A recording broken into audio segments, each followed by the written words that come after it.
Your mountain in that case is that is the identity of loving yourself only through the eyes and the lens of other people and their approval and their love. And to be honest, that's a huge one for a lot of us. I don't think there's a person in this world. I mean, okay, let's reframe that.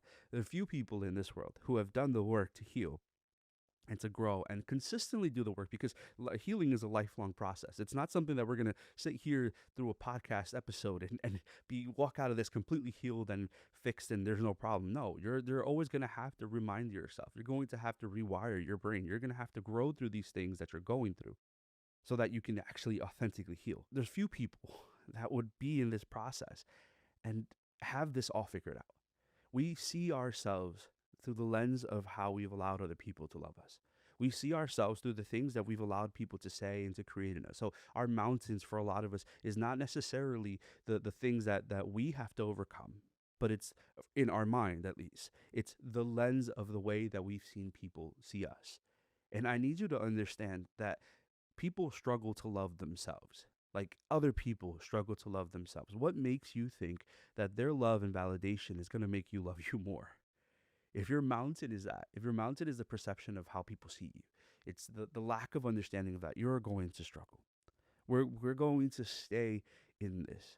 So being able to identify one that I don't need other people to love me, that I'm good the way I am, that the things in me were intrinsically good, that it was made for purpose, and that there's something beautiful in that allows us to authentically be the real us. And when we talk about addressing the mountains, the little mountain in front of you right now, because this is the reality, right? I'm not going to spend too much time on this because we have so many other episodes that we'll be able to really spend on like just the mind alone, just the brain alone. But there's something called neuroplasticity in your brain, that your brain is wired literally to survive. So what happens is that you reframe that by your frame of thought and your frame of work. Your brain starts to learn what it was made for. Why I call this a small mountain in this process, because this is actually one of the easiest things for you to overcome.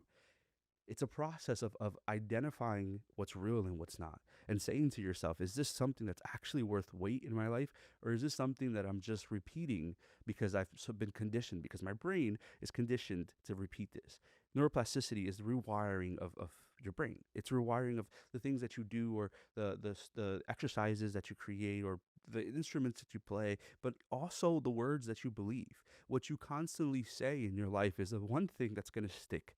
And if every day you are looking to please someone else, then I promise you the only way you're going to live your life is trying to please them, because you've conditioned it. That little mountain in front of you, this is an easy one. And then this is the start to all this. But being able to speak to yourself accordingly, like not speaking to yourself from a stage of what you think people want to see or say, but being able to identify who you are despite those people, despite that aspect. That's your first mountain. So things that we need to expand on here, like as we dive through this, that's just like just this intrinsic portion, is that there's a difference between motion and movement. Like a lot of people are doing a lot of things and getting nowhere. You can run back and forth in a straight line, side to side, and not move anywhere. You can do all these things and nothing is going to change, because just because you're loud, it doesn't mean that you're healed. Just because you seem to have motion doesn't mean that you're actually moving. There's nothing actually changing. And you can do a lot and be tired and nothing changed. This is why a lot of people are stuck, right? Because they're doing all these things. And like I said before, they're in burnout, right? They're doing all these things. They're running around. They have all these actions. They're trying to seem as if they are together or healed, and trying to convince themselves of it, but not actually doing anything. When we understand, we identify this reality that I need to move in progress, and progress could be slow. I need you to understand that there is no actual race. Life is ending regardless, right? You're gonna, the one thing we're guaranteed, to quote Benjamin Franklin, is death and taxes. Those are the things that you're guaranteed in this world. Life is moving. So you're not in a race with anyone. You're not in competition with anyone. You don't have to have it all figured out before they do. But you do need to have some level of motion. Slow motion is okay. It's a process. It's one of those things that, using this mountain analogy again, that eventually is going to pick up speed and roll down this mountain. But being able to understand that we need forward motion, not lateral motion, right? We don't need to move to the sides. We need to move forward, right? it's changing and picking the things that I know are going to be small changes, but are going to have a huge impact. They're going to have this change in my life that are going to identify everything else. And sometimes this is going to hurt to hear, but sometimes it's simply removing yourself from the environment you're in, like moving yourself from this position of being around certain people or being around certain things that you feel like you have to be different to be loved in, that you have to act differently or change your perspective or change how you say or do things because you think that you're going to offend people around you. I need you to understand that you would never, ever be the most authentic you pretending to be anything else. And if you have to pretend, then at some point you're going to have to learn to hate you so that you can remain in places where you're quote unquote loved. Staying in places where people are seeing you as something else. The reality is that for a lot of us, we're not moving. We're not moving forward because we think that doing a lot in a small space is changing anything, but it's not. It's doing a little bit as you move forward. That's what's going to make the total difference. This is what's going to make this catalyst between this mountain that you're in and the movement that you progress through it. And again, it doesn't have to be perfect. You don't have to listen to this podcast today and tomorrow have it all figured out. That's not how this works. And I also think that's a very toxic culture that we think, especially with social media, we think that we can just work our way through our problems when sometimes we need to sit down with them. We need to unpack them. We need to really be able to identify them before we say anything else because we can't change what we don't identify. We will never be able to change a thing. So if we're moving, we're doing all these things and nothing is progressing, then we need to understand that maybe our movement is just that. It's just motion. It's not actual progressive movement. We're not actually changing. And sometimes, again, the environment that you're in is too toxic for you to grow. It's too unhealed for you to grow. It's okay to remove yourself from places where you are not valued and where you're not growing, where you're not being fed because you can move a lot, but nothing is going to change. There's hidden strength in the seated faith, in the little things that you do. Like again, for me, faith is a faith based thing. It's understanding that there's a God in my life that I trust fully, and that I do the things knowing that He's gonna act. But here's the thing. This is one of the things that annoys me. And again, whether you're coming from a faith based position or not, this is just a thing that we need to understand. There is a lie that is culturally understood and in the Christian world understood, and just again social dynamics understood. There's this lie that we believe that if something was meant for us, that it's guaranteed for us. That no matter what you do, that thing is guaranteed. I need you to understand that that's a lie. Yes, it could be meant for you, but if you do not do the work that's disciplined and required to keep it, that thing that's quote unquote meant for you is not meant for you because you are not doing the things that are sustainable for you. You can't say that you desire a mansion, but you refuse to do the work that's going to cause you to at least pay off the taxes, right? You can't say that you want a brand new car, but you refuse to learn how to drive. You can't say you want these things, but you're not doing the little things. Again, there's a pattern here. If you haven't noticed it, and hopefully you will at some point, that the little things are significant. We can't say that we want things, that things are meant for us, but we refuse to become the people that are deserving of it. You cannot say again, I'm in the gym, I'm working, I'm trying. We're coming back. We're making a season of comeback here. Watch by the end of the season, we're gonna have a whole different build over here. We're gonna have maybe a pack, not a six pack, but something's gonna happen. But I can't say that I desire to lose weight and to get fit and to be healthy, but refuse to go to the gym. Right? Yes, it's meant for me. The best version of me is that person. The best version of me is the person that regularly stays in that routine and doesn't break it after a couple of months of other things, but is a person that remains in that thing. Why? Because yes, it's meant for me, but I'm meant to be a part of it. I can't say something is meant for me and I refuse to work on it. And this ties into everything. That's like marriages or relationships. I can't say I want a healthy marriage, but I'm not doing the work to upkeep that. I can't say I want a healthy career life, but I'm not showing up for work. Yes, it's meant for you. I want to be clear. Goodness is meant for you. There are great things that are meant for you. But just because it's meant for you doesn't mean that you're not meant to work in it. Doesn't mean that you're not meant to be a part of it. All blessings, all gifting, all faith, everything comes by a fruit of work. You can't say the seed of faith that is meant for you, but you didn't plant it. You cannot expect these things to happen where there is no work. Yes, it's meant for you, but it doesn't relinquish you from the work that was required to be a part of it. And that's actually the beauty, that the things that are meant for you, the things that are going to grow, the things that you're going to expand on this next stage of your life, the beauty is actually found in the effort that you put, the work that you do, the reality that you were meant to be a part of this, but you have to do the work. You can't expect it. So that's a big takeaway for a lot of us, that we've conditioned ourselves, or we've allowed the societal norms to condition us to think that if it was meant for you, that's going to happen. Yeah, it's meant for you, but it's not going to happen without you. I mentioned this before, and I think this is a huge portion of this. And maybe this is an exercise that you can do today on your own, but naming the mountain is the first step to the freedom of it. Like being able to identify the thing that is in front of me, the thing that I'm struggling with, that thing, knowing its name, calling it out by its name, and knowing that I'm going to defeat this thing. That's the biggest step. Knowing that this mountain that you're in is the thing that you are able to step into and destroy, because you know it, because you saw it, because you can name it. And when you can name something, this is why, first of all, names are so important. There's so much power in a name. But when you're able to name something, you can also name its origin. You can name the root of where it's coming from, the cause of the problem. You're able to name why you're stuck in this thing. Knowing this particular thing, being able to say, this is my mountain, this is my struggle, now allows you to say, but why? Where does this come from? What wound is this in my life? Where is this that I need to address and change?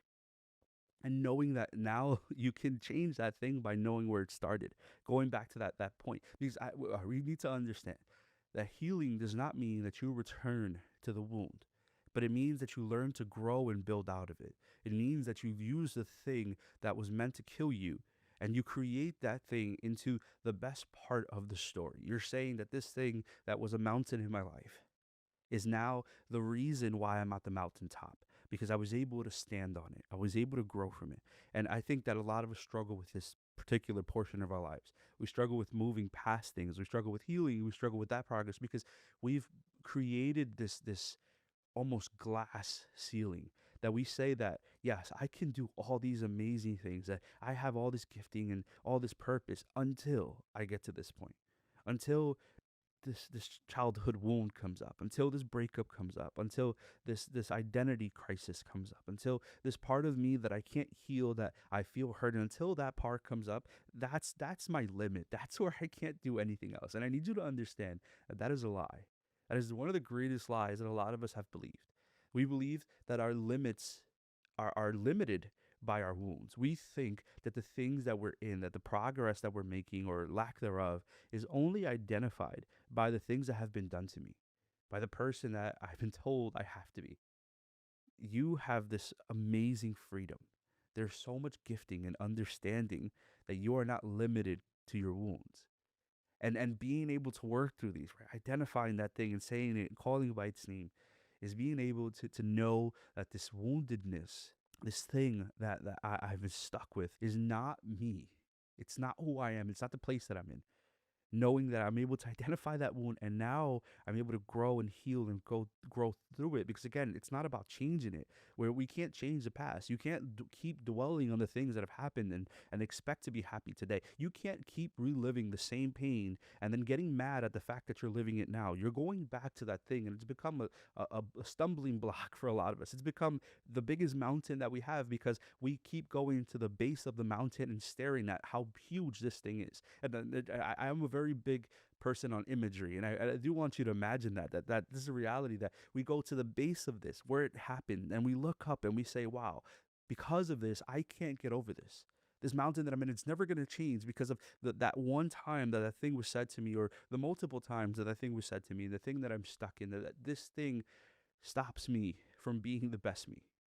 I know that it's tough sometimes to address, and that's the goal with this podcast, right? Being able to yes, we're not going to fix it today, or maybe it might be a good start today, but being able to work through this, to know, one, that you're not alone, that there's people that we're going to talk to that have struggled through amazing things and have made amazing things out of it, that there's a lot of ways to work through this, that there's other ways that maybe we haven't tried before, but we know that a consistent effort is what changes this thing. Because another analogy that I use often whenever I talk about mountains, this is not the first time I've talked about mountains. I'm an avid hiker. I love hiking. I love being outdoors. And I remember that I was in these mountains in Arizona, and as I'm hiking through, no one was there, right? The complete camp was like abandoned because it was like forest fires, but I came all the way here to hike. So I drove around the cones like an idiot.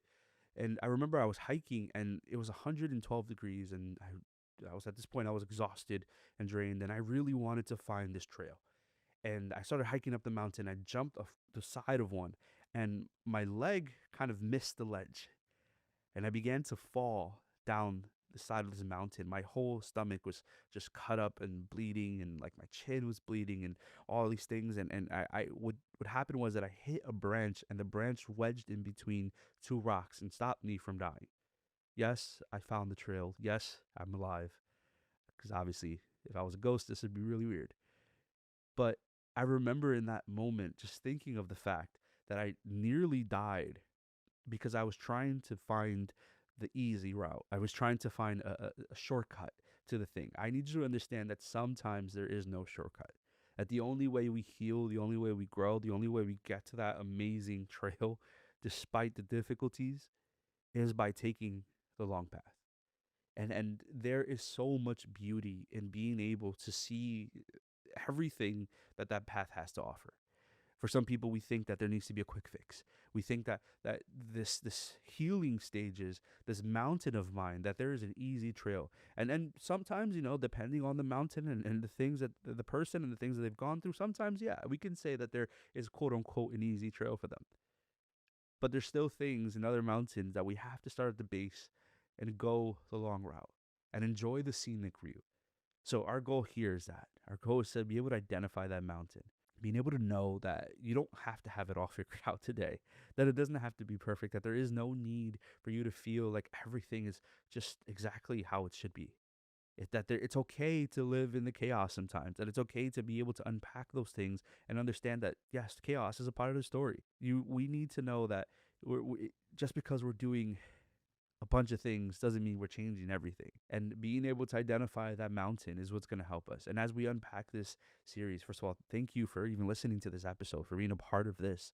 But as we unpack this series, as we go through all this, we need to be able to just identify the mountain and grow through it. And identify multiple, again, there are multiple mountains that we'll see. And if sometimes you just need to start with the little one, the one right in front of you, the simple one, that seems conquerable, then start with that one. But if you feel like you need to start with the biggest one, start with it. We'll have people who have lived every aspect and every experience and be able to help us and tell us those things. But being able to identify that is always going to be the biggest thing we do. Knowing that movement is only going to come from effort. Knowing that change is only going to come from the things that I do. And knowing that my work is a part of my gifting. Like the things that are quote unquote meant for me again. All these things come from that aspect.